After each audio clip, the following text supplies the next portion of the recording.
Hi, I'm Lauren, And I'm Mei Mei. and we will be performing a scene from Antigone. I will be playing Antigone, And I'll be the nurse. exactly. All right. Let's do this. You can do it.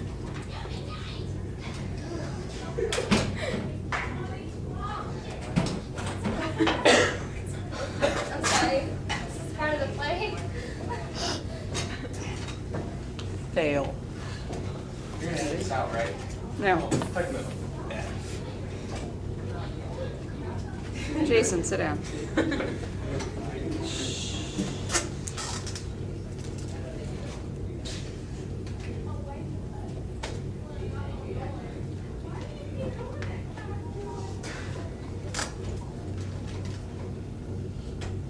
Where have you been?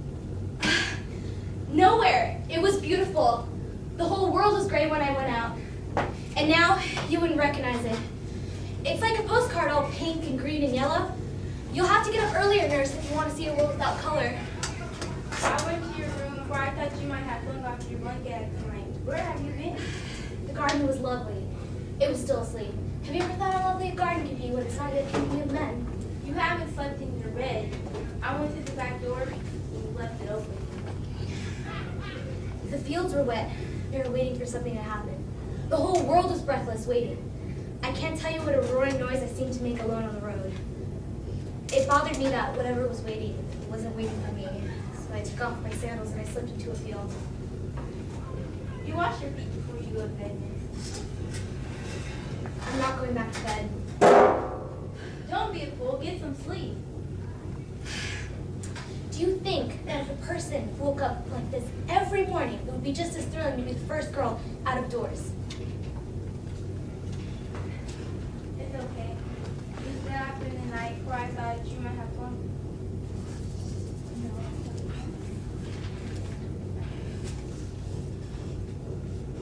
Don't be a fool. Get. Okay, it was night. It still is. And now, my girl, you'll stop trying to squirm after this. And tell me, what are you up to? Where have you been? That's true. It was still night.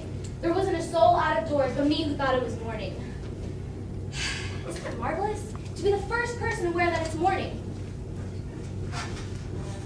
Oh, my little kid. Just can't imagine what I'm talking about. Can't keep going with you. I know that game. Where have you been, wicked girl? No, not wicked. You went out to meet someone, didn't you? Deny it if you want. Yes, I went out to meet someone. A lover?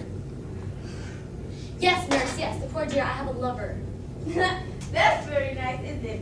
Such is going on. You're the daughter of a king, running out to meet a lover, and we work our fingers to the bone for slaves to bring you up like young ladies. You're all like all of you, even you who never used to print at the front of the looking glass, or smear your mouth or rub your dental candle. How many times I have to say to myself, not that one. I wish she was a little more of a complex. Always wearing the same dress, her hair tumbling around her face. One thing should I say to myself. None of the boys will look at her while it isn't about all curls and cute, tidy and tiny. I'll have this one on my hands for the rest of my life. And now you see, just like your sisters, after all, only worse, a hypocrite.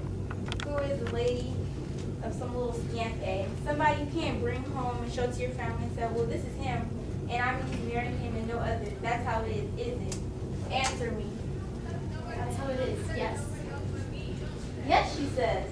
God save us. I took her when she wasn't that high. I promised her poor mother I'd make a lady of her. And look at her. But don't you go thinking this is the end of this, youngin'. I'm only your nurse, and you can play deaf and dumb with me. I don't come, but your Uncle Brown, he'll hear this, and that I promise. Yes, Korean will hear this. And we'll hear what he has to say when he finds out. Know what I could do with you right now? Take you over my knee, and the way I used to when you were little. Please, nurse. I want to be alone. And she so much as speak of it, she wants to be alone. Nanny, you shouldn't scold, dear. This isn't a day when you should be losing your temper. Not scold indeed. Along with the rest of it, I'm too like, it isn't, I promise your mother. What would she say when she heard of this? Oh, stupid. That's what she'll call me. Oh, stupid. Nanny, don't cry. You'll be able to look at Mama in the face when it's your time, and she'll say, "Good morning, Nanny. Thank you for taking care of your little Antigone. Besides, you did look after her so well."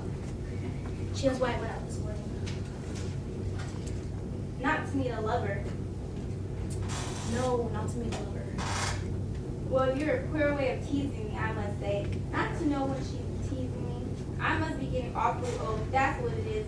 But if you love me, you'll tell me the truth. You'll tell me why your letter was empty when I went out. I want to tell you when you did it. Nanny, dear Nanny, don't cry. There now, my sweet red apple. Do you remember how I used to rub your cheeks to make them shine? My dear wrinkled red apple, I didn't do anything tonight that was worth sending the tears down the little gullies of your face. I'm pure, and I swear I have no other lover than Haman. If you'd like, I swear I shall never have another lover than Haman. Save your tears, Nanny, save them. You may still need them. When you cry like that, I become a little girl again.